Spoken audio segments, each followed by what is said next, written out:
Hello student, Nalanda guidance जिसमें चक्र का निशान बना है, आपका स्वागत है। आज हम लोग गणित कक्षा 10 बोर्ड परीक्षा के हिसाब से दीर्घ उत्तरीय प्रश्नों को हल करेंगे। और इस वीडियो में हम एक एक सवाल को आप लोग को जो है कि अच्छी तरह से समझा करके जल्दीबाजी नहीं करेंगे कि आप लोग को समझ में आ जाए और आप लोग बोर्ड परीक्षा में आए हुए प्रश्नों को अच्छी तरह से हल कर सके, जो बोर्ड परीक्षा में आने की संभावना ज़्यादा है। तो आइए शुरू करते हैं। क्वेश्चन नंबर 1 क्या कह रहा है कि 12 सेंटीमीटर, 16 सेंटीमीटर और 20 सेंटीमीटर व्यास वाले धातु के तीन ठोस गोलों को क्या किया जा रहा है, पिघलाकर एक ठोस गोला बनाया जाता है। इस ठोस गोले का व्यास ज्ञात कीजिए। ये प्रश्न आप लोग देख रहे हैं कि ये 3 गोले दिए गए हैं। एक का व्यास जो है कि 12 सेंटीमीटर, 16 सेंटीमीटर और 20 सेंटीमीटर व्यास है। 3 गोले हैं और तीनों गोलों को जो है कि पिघला करके एक नया गोला बनाया जा रहा है। उस गोले का व्यास पूछ रहा है। तो आइए हम लोग देखते हैं कि पहले चित्र के माध्यम से हम लोग इसको समझते हैं। देखिए, ये एक गोला दिया है, ये एक और दिया है, और एक ये और दिया है, और एक इसको थोड़ा सा सही बना लें। ये गोला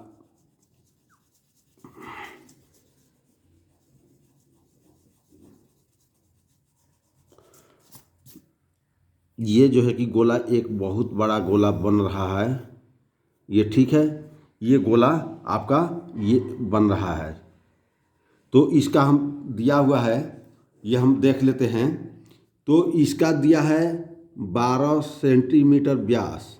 तो त्रिज्या क्या हो जाएगा, ये आर बराबर इसका जो है कि 6 सेंटीमीटर है, और इसका जो है कि आर 8 सेंटीमीटर है, और इसका आर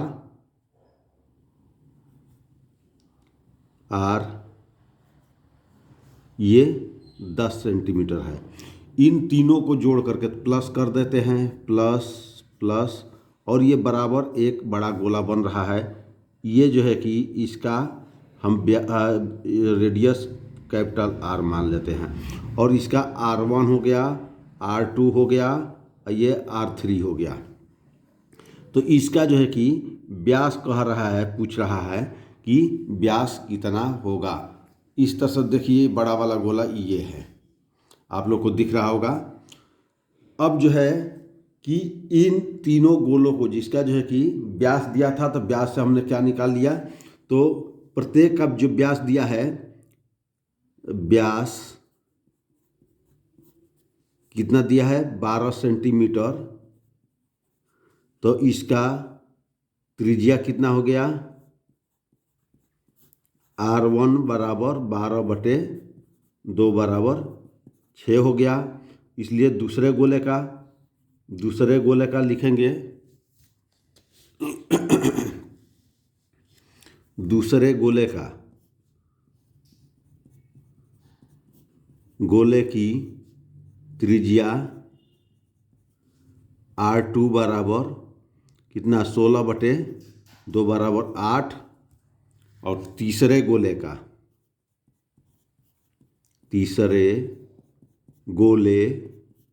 की त्रिज्या R3 बराबर 20/2 बराबर 10 सेंटीमीटर। यानी ये तीनों गोलों का व्यास से हमने क्या निकाल लिया, त्रिज्या निकाल लिया। अब ये तीनों को जोड़ करके एक चौथे गोला, तो अब यहाँ पर लिख देंगे नए गोले का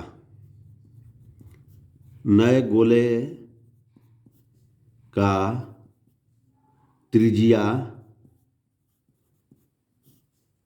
बराबर कैपिटल आर हमने मान लिया। ठीक है। अब जो है कि इन तीनों को पिघला करके जैसे ऊपर देखिए, ये 3 गोले हैं, तीनों को पिघला करके क्या कर दिया गया है, एक नया आयतन। तो ये जो है कि तीनों का जो आयतन होगा वो बड़े गोले के आयतन के बराबर होगा। तो हम क्या लिखेंगे कि तीनों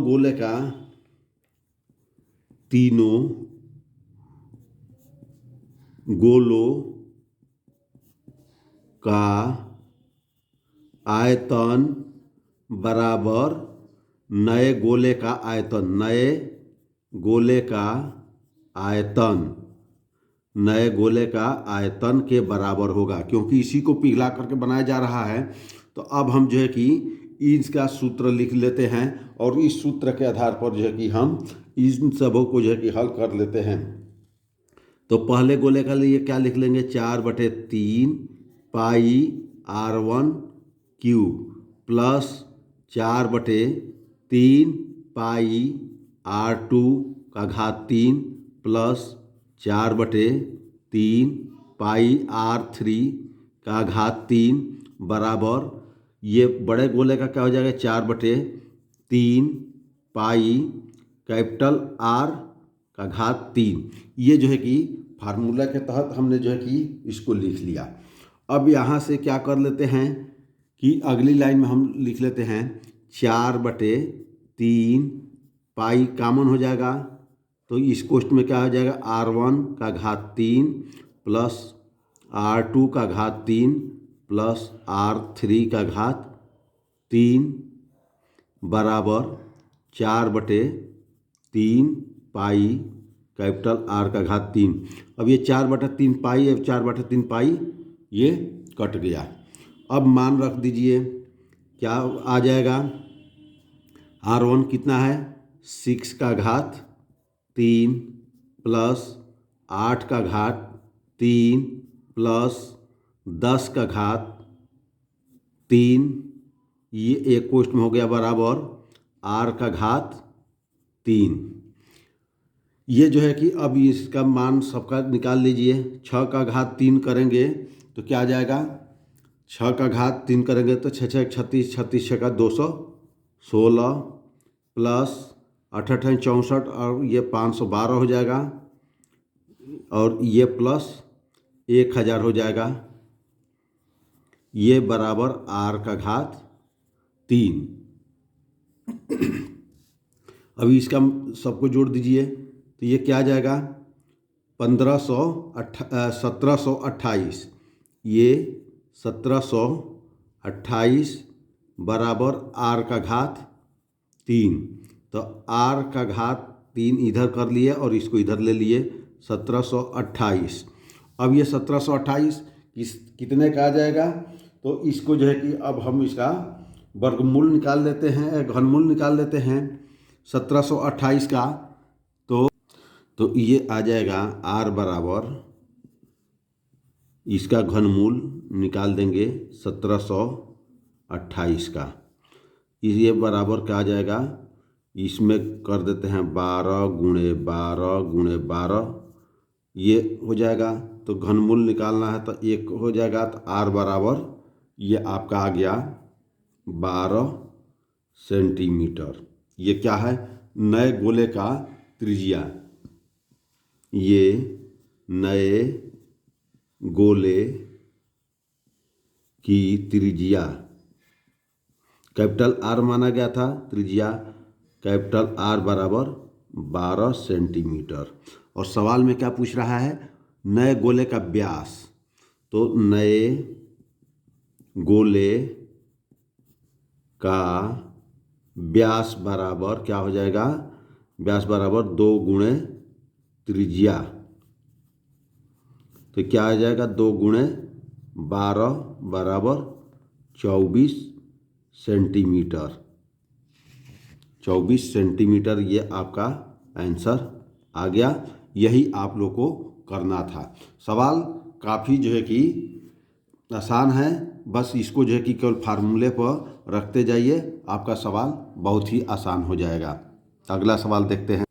हाँ, अगला क्वेश्चन देखिए स्टूडेंट, देखिए ये कह रहा है कि यदि हम अंश में 1 जोड़ दें तथा हर में से 1 घटा दें तो भिन्न 1 में क्या हो जाता है, बदल जाता है, एक में बदल जाता है। यदि हर में एक जोड़ दें तो यह 1/2 हो जाता है। वह भिन्न क्या है, वह भिन्न क्या है। ये भी सवाल काफ़ी इम्पॉर्टेंट है और महत्वपूर्ण है। तो आइए हम इस सवाल को हल करते हैं, जल्दी जल्दी हल करते हैं और समझा कर के बताएंगे, आप लोग को समझ में आना चाहिए।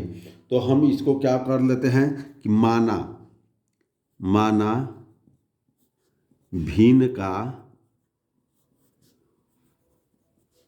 अंश x तथा हर y है।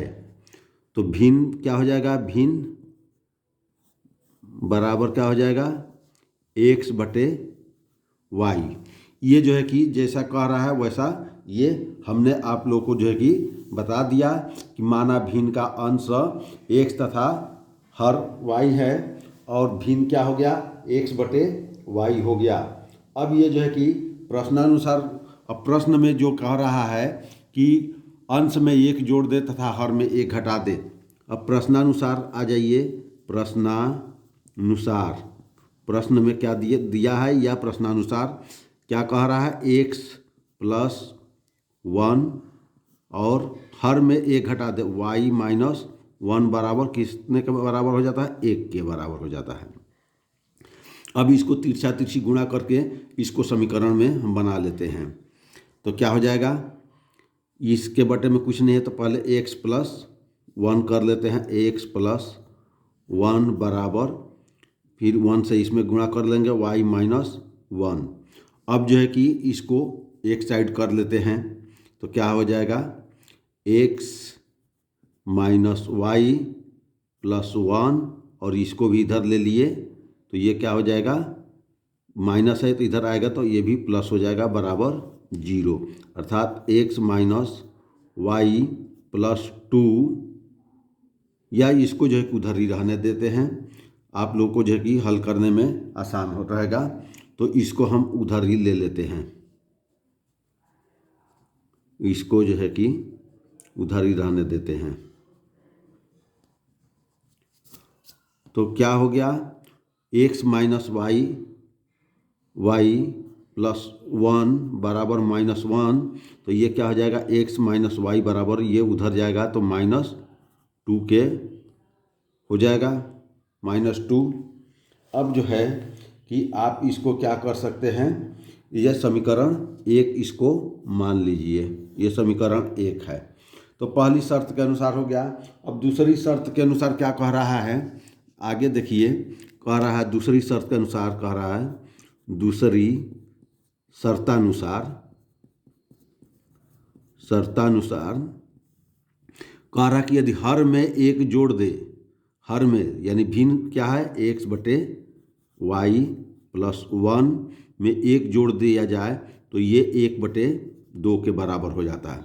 अब इसको भी तिरछा तिरछी गुणा कर लीजिए तो क्या आ जाएगा, 2x बराबर y+1, ये हो जाएगा। फिर इसको इधर ले लेते हैं तो 2x - y बराबर 1, ये समीकरण 2 हो गया। अब जो है कि ये 1 और समीकरण 2 को क्या कर देंगे, हल कर देंगे, इसको और इसको। तब यहाँ पर क्या लिखेंगे, समीकरण 1 व 2 को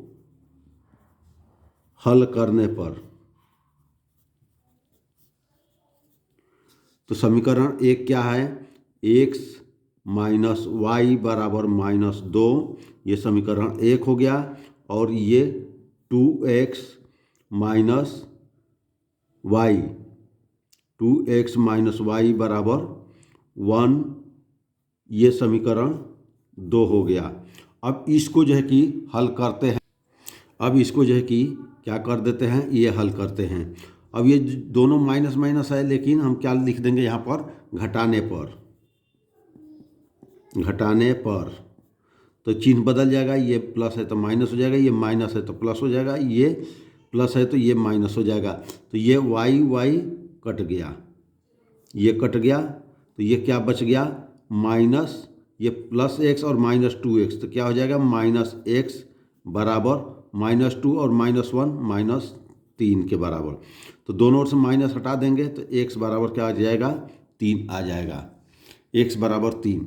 अब क्या करेंगे, x बराबर 3 समीकरण किसी में भी रखेंगे तो मान आ जाएगा, समीकरण 1 में रखिए या 2 में रखिए वो मान आ जाएगा। समीकरण 1 में रखने पर, 1 में रखने पर अब आप जल्दी जल्दी रख लीजिए। समीकरण 1 क्या कह रहा है, x माइनस वाई बराबर -2, तो x के जगह पर क्या रख दें 3 माइनस वाई बराबर -2, तो माइनस वाई बराबर -2 और ये +3 इधर है तो इधर जाएगा तो क्या आ जाएगा, ये माइनस हो जाएगा।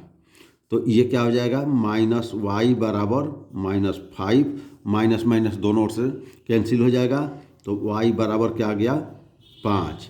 तो x बराबर 3 और y बराबर 5, तो हम क्या लिखेंगे भिन्न, भिन्न क्या हो जाएगा, भिन्न x बटे वाई बराबर x का मान कितना है 3/5। ये आपका आंसर हो गया, यही आपको करना था। तो इस तरह से आप सवाल को हल करेंगे, समझ लिए हैं तो आई होप कि आपको ये समझ में आ गया होगा। अगला सवाल देखते हैं। देखिए स्टूडेंट, अगला सवाल कह रहा है ये जो है कि मेंसुरेशन का है।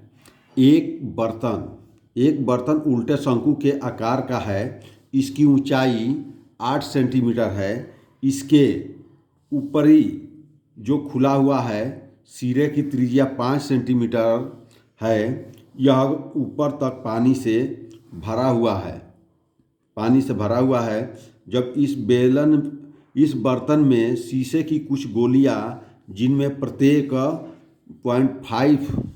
0.5 सेंटीमीटर त्रिज्या वाला गोली डाली जाती है तो इसमें से भरे हुए पानी का 1/4 भाग बाहर निकल जाता है। यानी एक जो है कि शंकु उल्टा रखा हुआ है और उसमें छोटी छोटी गोलियां डाली जाती है, जिसे गोलियां डालने से 1/4 पानी बाहर निकल जाता है। तो बर्तन में डाली गई शीशे की गोलियों की संख्या ज्ञात कीजिए। ये प्रश्न दिया है, काफ़ी जो है कि महत्वपूर्ण है और इस प्रश्न को हम हल करते हैं। तो पहले एक हम शंकु बना लेते हैं आप लोगों को समझाने के लिए। ये एक मान लीजिए ये एक शंकु है, ठीक है। अब ये शंकु ये ऐसा इसका जो है कि एरिया बन जाता है, ये शंकु है। अब इसमें कह रहा है कि इसमें जो है कि ये इसका सेंटर हो गया, मान लीजिए ये इसका सेंटर हो गया और इसका जो है कि ये ऊंचाई कितना दिया है, यानी ये यहाँ से लेकर के यहाँ तक का ऊंचाई जो है कि ये जो बीच का हम मान लेंगे तो ये क्या आ जाएगा 8 सेंटीमीटर, 8 सेंटीमीटर ये ऊंचाई 8 सेंटीमीटर दिया है। अब जो है ये जो है ये सॉरी इस प्रश्न को थोड़ा सा जो है कि बनाया, चित्र उल्टा हो गया है, पानी ऊपर से निकलेगा, ऊपर का भाग खुला हुआ है। इसको देखते हैं फिर से चित्र को। ये जो है कि चित्र ऐसे बना हुआ है,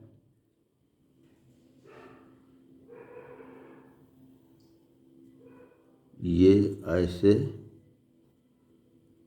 बना हुआ है।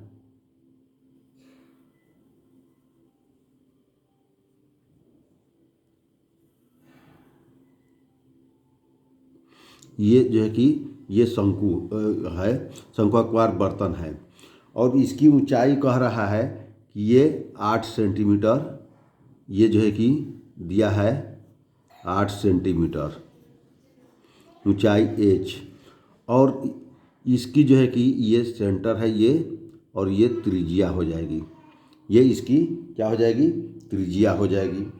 अब ये जो है कि ये त्रिज्या r बराबर कितना दिया है 5 सेंटीमीटर, सिरे का 5 सेंटीमीटर, ये 5 सेंटीमीटर दिया है। और इसमें कह रहा है कि छोटी छोटी गोली डाली जा रही है। जैसे कि मान लीजिए ये गोली डाली गई, ये गोली डाली गई, ये गोली डाली गई, ये गोली डाली गई, ये गोली डाली गई, इस तरह से ये गोली डाली गई। जब ये गोली डाली जाती है तो इससे पानी बाहर निकलेगा, क्योंकि पानी से पूरा भरा हुआ है, तो इससे जो है कि पानी बाहर निकलेगा। तो कितना पानी बाहर निकल रहा है? 1/4 भाग निकल रहा है। और इन गोलियों का जो है कि त्रिज्या कितना दिया है, इसको कैपिटल आर मान लेते हैं, बराबर 0.5 सेंटीमीटर। अब 0.5 सेंटीमीटर ये जो है कि इन गोलियों का जो है कि त्रिज्या दिया गया है। तो कह रहा है कितनी गोली डाली जाएगी कि बर्तन से 1/4 पानी बाहर निकल जाएगा, यानी गोली का आयतन और पानी का आयतन दोनों क्या हो जाएगा? बराबर हो जाएगा। तो हम सवाल में जो दिया है उससे पहले लिख लेते हैं। तो क्या लिखेंगे कि शंकु की ऊंचाई h बराबर 8 सेंटीमीटर। उसके बाद से शंकु के सिरे की त्रिज्या, शंकु के सिरे की त्रिज्या r बराबर 5 सेंटीमीटर। अब जो है कि छोटी गोली का, जो गोली डाली गई है, छोटी गोली की त्रिज्या, इसकी त्रिज्या हमने कैपिटल आर मान ली है, बराबर दिया है 0.5 सेंटीमीटर। अब कह रहा है कि पानी कितना बाहर निकल रहा है इन गोलियों को डालने से, कितना पानी निकल रहा है? तो ये जो है कि 1/4 जो है कि पानी बाहर निकल रहा है। इसमें से ये गोली डाली गई है तो इससे 1/4 पानी बाहर निकल रहा है। तो इस तरह से जो है कि कितनी गोलियां डाली जा रही है। तो अब क्या लिखेंगे? माना n शीशे की गोली या n गोली डाली गई है, n शीशे की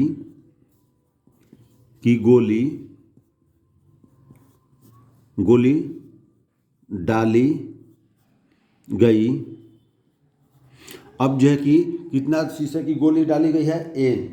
अब n गोली का आयतन बराबर कितने के हो जाएगा?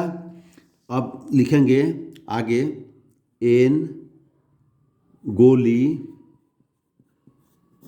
का आयतन बराबर शंकु से जो पानी निकल रहा है उसका बाहर निकले हुए पानी का आयतन के बराबर होगा। तो बाहर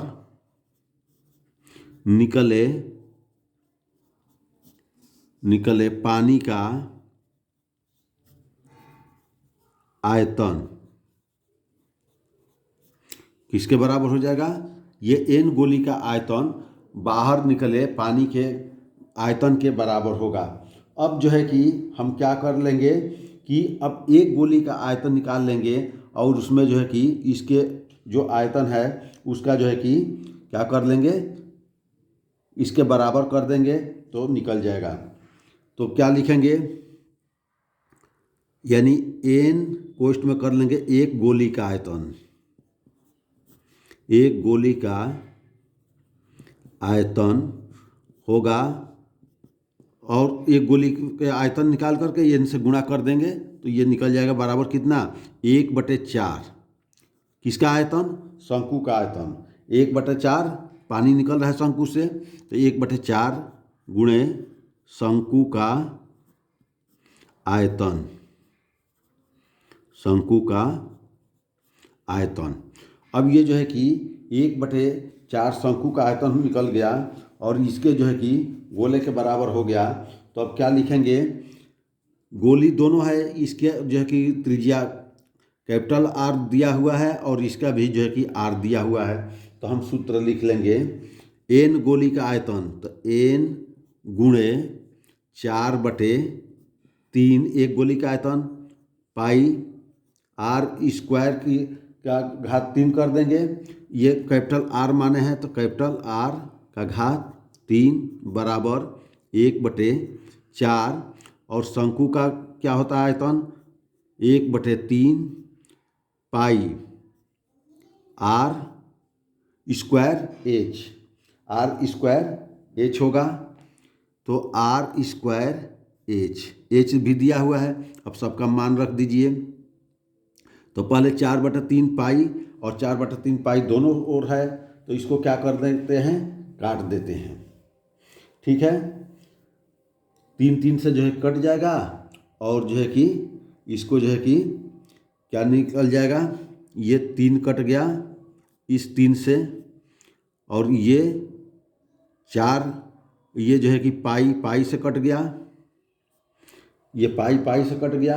अब जो है कि 4n/3 बराबर क्या हो जाएगा, इधर मान रखिए सबका। तो 1/4 गुणे आर का मान कितना दिया है, 5 गुणे 5 गुणे एच 8, और यहाँ आर का भी मान दिया गया है 4n। आर का मान कितना दिया है, 0.5 गुणे 0.5 गुणे 0.5 बराबर 1/4। ये क्या कर लेंगे, 50 25 8 200, या इसको जो है कि गुणे 25 गुणे 8, इस 4 से ये 4 2 बार में कट गया। अब जो है कि ये जो है कि एन गोली इधर है, तो अब क्या कर देंगे, इससे जो है कि इसमें भाग कर देंगे।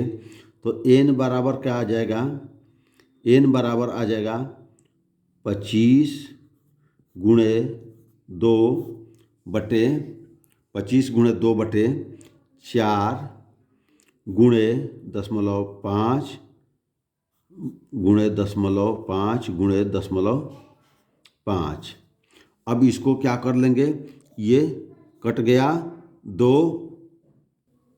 अब इसको देखिए, अब 0 हटा देते हैं तो ऊपर 10 से गुणा कर देंगे, तो n बराबर हो जाएगा 25 गुणे, अब तीनों 0 हटाएंगे तो क्या हो जाएगा, 10 गुणे 10 गुणे 10 बटे में 2 हो जाएगा।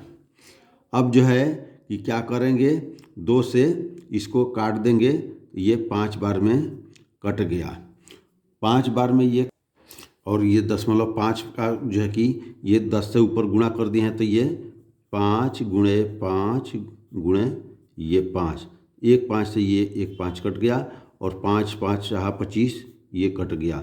अब ये जो है कि क्या हो गया, n बराबर 10 गुणे 10 बराबर 100 गोली। शीशे की कितनी गोली पड़ी है, जब 1/4 पानी निकला है, तो यानी गोली की संख्या कितनी हो गई, गोली की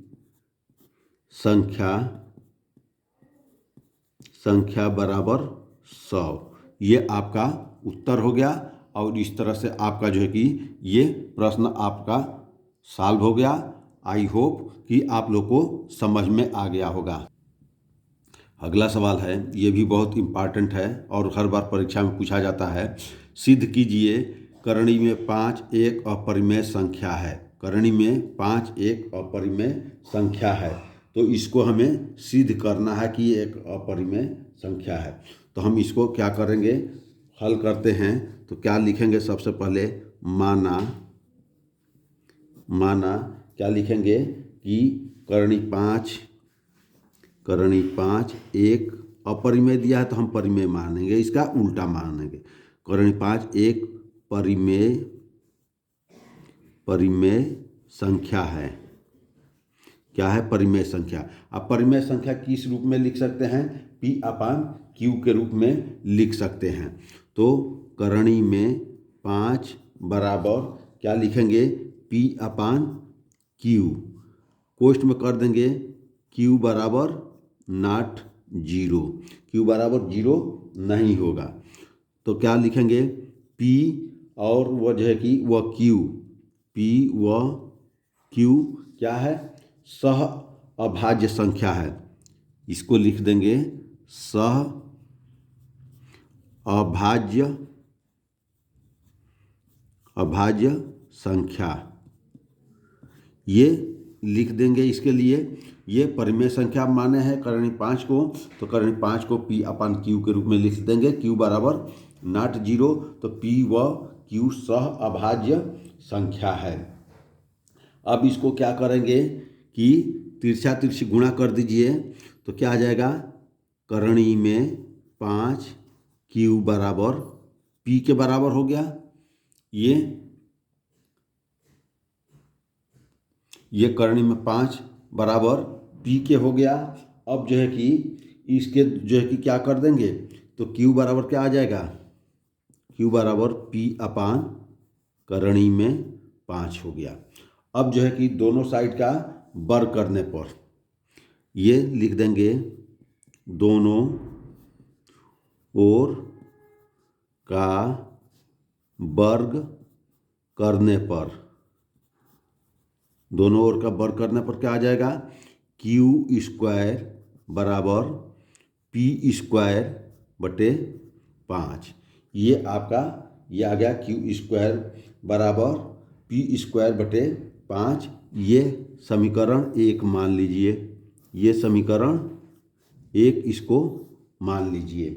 अब क्या कह रहा है कि तो क्या होगा, Q क्या है, एक पूर्णांक है। Q एक पूर्णांक है। Q क्या है, एक पूर्णांक है, तो Q स्क्वायर भी क्या होगा, Q स्क्वायर भी एक पूर्णांक होगा। स्टेप वाइज देखते जाइएगा, आपको समझ में आ जाएगा और आप इसको जो है कि आसानी से कर लेंगे। चाहे करणी में 2 पूछे, करणी में 5 पूछे, करणी में 7 पूछे, कोई भी हो, इस पर एक सवाल अवश्य आता है। तो इस तरह से जो है कि आप यहाँ तक पहुँच गए, तो Q एक पूर्णांक संख्या है और Q स्क्वायर भी क्या है, एक पूर्णांक संख्या है। अब क्या करेंगे, P स्क्वायर बटे 5, ये यानी ये P स्क्वायर बटे 5, ये भी क्या है, एक पूर्णांक है। ये भी क्या है, पूर्णांक है, ये भी पूर्णांक ही है। क्या ये निकल गया, P स्क्वायर बटे 5 एक पूर्णांक है। अब जो है कि P स्क्वायर 5 से क्या भाज्य है, ये जो इसका ये पूर्णांक है, तो ये क्या 5 से भाज्य है, तो P स्क्वायर क्या है, 5 से भाज्य है। P स्क्वायर 5 से भाज्य है और P भी क्या होगा, अब इसका जब वर्गमूल निकाल लेंगे तो क्या हो जाएगा, P भी क्या होगा, 5 से भाज्य होगा। P भी 5 से भाज्य होगा, भाज्य है या होगा। अब जो है कि तो इसको जो है कि होगा, तो इसको जो है कि हम क्या कर लेंगे, P भी 5 से भाज्य होगा, तो P अपान 5 अब क्या कर लेंगे, P अपान 5 बराबर K1 के हम मान लेते हैं, K1 और कोष्ठ में कर लेते हैं K1 एक पूर्णांक है, एक पूर्णांक है। ये K1 क्या है, पूर्णांक है। तो P बराबर क्या हो जाएगा, P बराबर तिरछा तिरछी गुणा कर दीजिए 5K1। ये P बराबर 5K1 हो गया। इसको हम क्या कर मान लें, समीकरण 2 मान लें।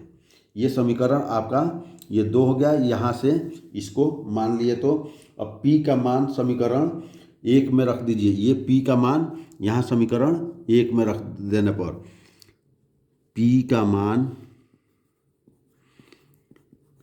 समीकरण 1 में रखने पर, तो क्या है समीकरण 1, Q स्क्वायर बराबर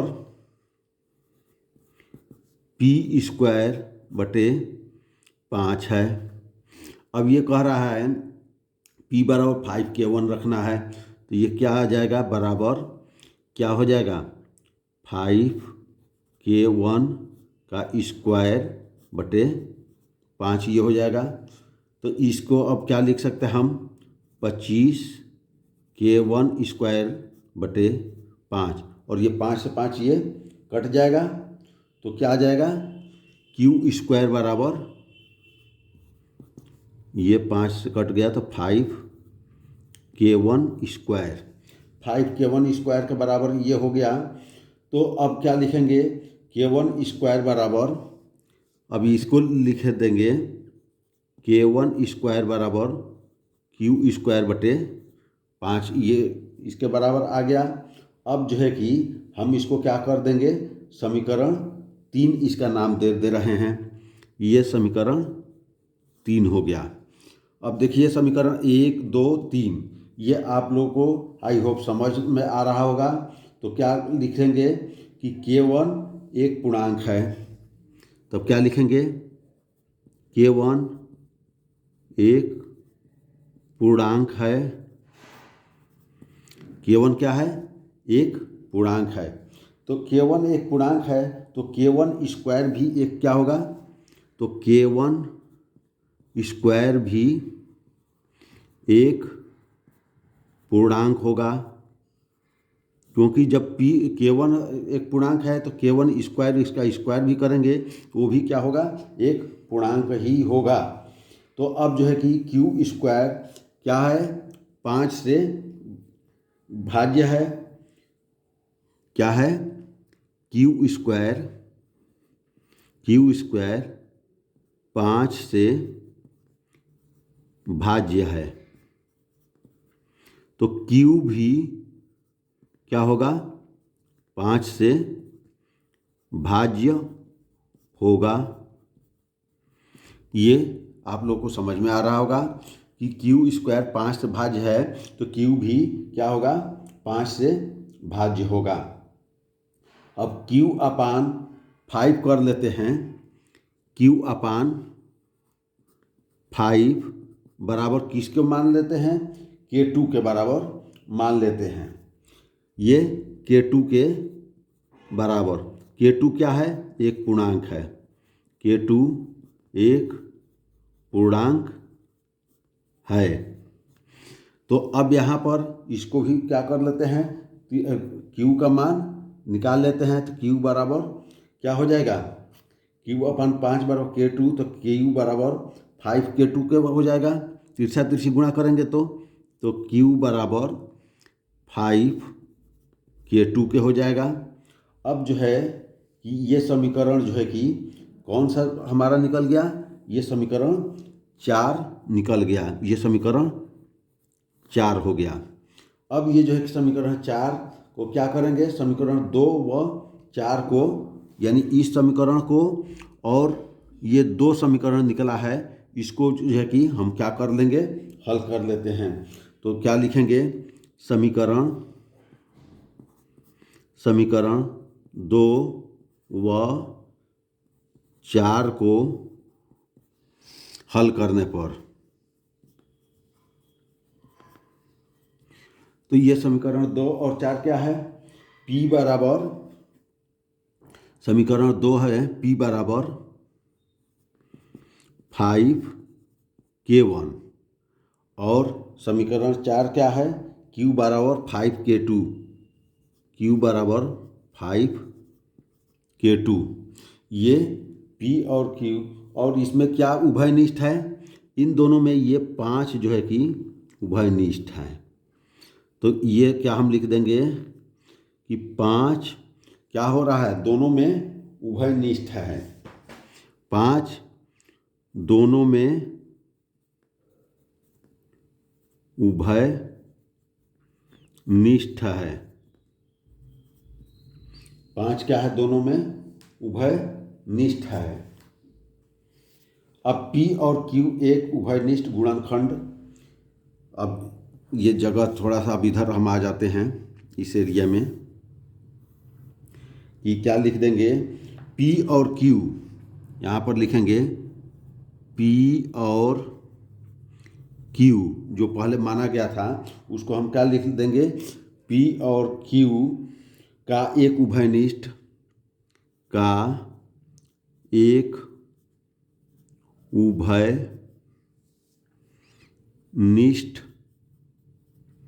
उभयनिष्ठ क्या है 5 है। ये P और Q का एक उभयनिष्ठ क्या है 5 है। P और Q सहअभाज्य नहीं है, क्योंकि इसका जो है कि एक होगा और जो है कि तो P और Q सह अभाज्य नहीं है। क्या नहीं है? सह अभाज्य नहीं है। ये हमने जो है कि ये सिद्ध किया, जो कि हमारी पूर्व कल्पना जो हमने पहले माना था कि कर्णी 5 क्या है, एक परिमेय संख्या है सबसे ऊपर। तो इसके जगह पर हम क्या लिख देंगे, तो P और Q सहअभाज्य नहीं है, जो कि जो हमने पहले माना है उसको क्या करते हैं, पूरा नहीं करते, जो कि हमारी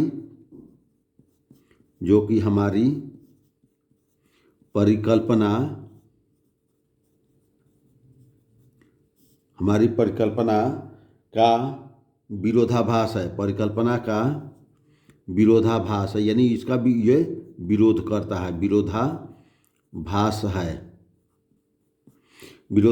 है। तो अतः जो है कि हम कह सकते हैं विरोधाभास है। तो जब ये पहले का ये परिमेय माने है और इस तरह से ये परिमेय नहीं हो रहा है, उसका ये विरोध कर रहा है, अतः हमारी परिकल्पना क्या है, जो माने हैं वो गलत है। अतः हमारी परिकल्पना